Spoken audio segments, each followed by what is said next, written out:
Bozorda bir ot sotgan odamdan xaridor so'rabdi-da, otingni aybini aytgin. Men qassobman, aybi bo'lsa ayt desa, ot egasi otimni o'pkasi teshik deb javob berdi. Haligi odam otni olib borib so'yib qarabdi qassob ekan. Qarasa haqiqatan ham o'pkasi teshik. Hayron qolibdi. Oradan bir oycha vaqt o'tib ot egasini ko'rib qoldi. Birodar, avliyomisan nima? Uyga olib borib so'ydim otingni.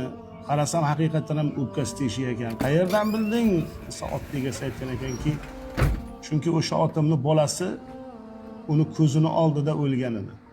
Bolasini yo'qotgan edi. Zero bu dunyoda farzand dog'ini ko'rgan mavjudot borki, uni ichi butun bo'lmaydi deb javob bergan ekan. Hayvonni ham ayirmasin bolasidan. Aylanagin ko'zlaridan, jonasidan. Falaklarga o't ketmasin nolasidan, o odamlar.